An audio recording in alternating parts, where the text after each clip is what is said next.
Hi everyone, I'm Sarah Barker for News 233. This is Facebook Live, so feel free to ask any questions in the comments below. I'm here talking to Sarah Haley. Sarah is an advisor in the Honors College here at Ball State. And following my story about the cost of high quality childcare in Delaware County, Sarah has previously enrolled her children in childcare here. So Sarah, how long ago has it been since your kids were in childcare? Well, it has been a few years now. I have two daughters, Brenna and Lily, and Brenna is now 17 and Lily is, do all the math, she is now 12. So it was probably 7 years ago is when they were both done. Lily finished, obviously Brenna was already in school by then, but Lily is now in 7th grade. Brenna's a junior, so it has been a few years. Right. And they both were in childcare, right? Yes. And do you remember what kind they were in? Either like a family or a ministry? Or... Brenna had the biggest variety. She started with a babysitter at home, part-time, because I was working and her dad was in graduate school. And so he watched her during the day. Then we had a Ball State student who babysat her the afternoons. The first time she came, I made my husband take a picture of her holding our daughter, and then he had to go outside and take a picture of her car with the license plate showing, just in case something happened. I wanted to be able to track her down, so we still have those pictures. And then she went to a church-run daycare center that was right on the edge of campus. They had a really nice program, but they closed somewhat abruptly. The church decided that was no longer part of their mission. So then she was in an in-home daycare while we were kind of waiting to get her in someplace else. That was not a good situation. It was an older woman who had some vision issues. But the bigger problem was she had a very strict schedule, and Brenna was not a fan of that schedule. And they seemed to butt heads, and Brenna seemed to be the scapegoat for a lot of things. Wow. So she had behaviors there that she didn't have anywhere else. Like she would take her diaper off during nap times because they had too much time where they weren't being attended to. And if nap time was this time to that time, it didn't matter to the lady if the kids were sleeping or not. Right. She would just leave them in their pack and plays in another room. And so first Brenna started taking her diaper off, and then you know what kids do without diapers. There'd be a mess. And so we heard about that. Yeah. And then she finally resorted to climbing out of her pack and play. So, that's like the playpen or whatever. She climbed out of it one day, and she tried to open the door to get to where the people are. Right. Because they were in like the laundry room area. And she did not manage to open the door, but she did manage to lock it from the inside. Oh my goodness. So the lady that watched her realized then the door was locked, and her husband wasn't home. Goodness gracious. She didn't, she wasn't sure what to do. Her granddaughter just happened to get off the bus there that day, and she looked in through the window and saw Brenna in the room. So they knew that she hadn't obviously locked the door on purpose, but at that point it didn't matter. They ended up having to take the door off the hinges, and the lady was so upset about it. She didn't tell me right when it happened. She told me like the next time that we came there, and I already knew like this wasn't my ideal scenario. Right. But that's the really hard part of having to work and having kids is sometimes you're forced into those situations where it's not ideal. It's not what you want. Her grandparents all worked. We didn't have a family member who was, just at home and able to watch kids. So we had to, find what we could find and what we could afford. And then she ended up finally in another in-home daycare. Mm-hmm. But that was, really kind of an ideal situation. The lady that watched her was wonderful. Once Lily was born, she went there as well. Brenda stayed from the time she started. She stayed there until she went to preschool, and then she went from preschool to kindergarten. And the same thing with Lily. She went there, and they actually though did go back for a couple of summers until they were old enough that we were able to make some other arrangements with family. Their grandfather, my dad, had to retire on disability, and he was able to watch once they were older. He could watch them some during the summers and stuff like that. So it sounds like as a parent, it was obvious what was ideal for your kids and what was not.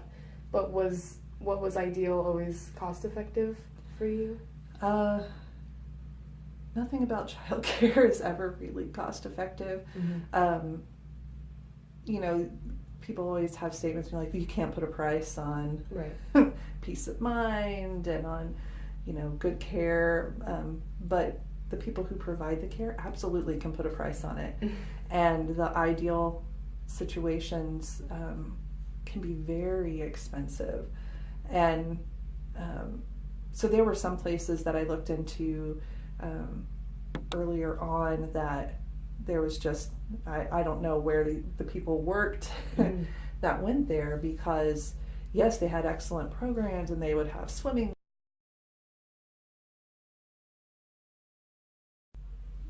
So we're back after some technical difficulties. So anyway, it was obvious what care your kids were receiving, but the price is awful obvious. Yes. The church-run daycare, it was really pretty reasonable, especially for the location, and they had nice benefits such as, they had a fenced-in playground right there with lots of different equipment for kids to play on. It was convenient, so as a worried mom, and I'm very good at worrying, I'm very creative with what I can, imagine my kids getting into. It was very close to where I worked, so I knew I could be there quickly if anything did happen. And they even had a meal plan where they ordered food from, at the time it was Ball Memorial Hospital, but the hospital that's right on the edge of campus, they got their meals supplied there. So, those are planned by a dietitian and prepared in a good location, a clean, safe kitchen, all of that. So that being our first kind of out-of-home care experience was nice. And then the in-home place that they ended up, I was able to go in and I could see her kitchen and talked to her frequently, and seeing how happy the girls were told me a lot as well. And she also had a curriculum for it being an in-home. She was dedicated to it. They converted their garage into a daycare space, and had a curriculum that, so they were learning while they're there. They're playing, and they did. I imagine that Barney was watched at least once, maybe twice. But they would also, practice colors and things that were age appropriate. Had little craft projects as well. So, there's also the saying, you get what you pay for. And so there was cost, but the peace of mind that we had, especially with the place that we ended up, was in a lot of ways worth it. I wouldn't have wanted to save money at the price of, not having reliable care. With someone that you find on Craigslist, who knows what while you're gone. This I had peace of mind with. And aside from having someone who you trust to watch your kids while you're not there, what kind of a value to children's education or just their development do you think that childcare gave to them? It gave them an opportunity to socialize with other kids, which was very helpful, I think. They both did really well. I mean, they were happy there. When they went on to preschool, they attended different preschools.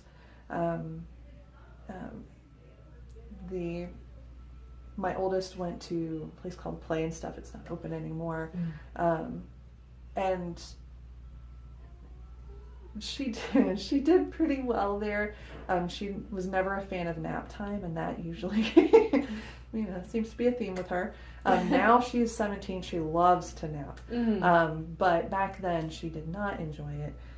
So there was some headbutting there, but she learned how to be respectful, and she learned how to be quiet when the other kids are napping. They learn to express themselves in different ways than maybe what I would have just taught them if it was just us at home. And that can be good and bad. They can pick up phrases or words from other kids. But I think having that outside exposure is really good for them, because they were around family a lot. They never had, aside from daycare, they never had a babysitter who wasn't related to us. Right. So they were always being watched by, grandparents or maybe an aunt or uncle. So, it was good for them to kind of get out a little bit from that circle, but still in a safe way. Right. Well, Sarah, thank you so much for talking to me today. And thank you guys for watching. You can check my full story later on at my blog at Sarah News 233. Thank you so much.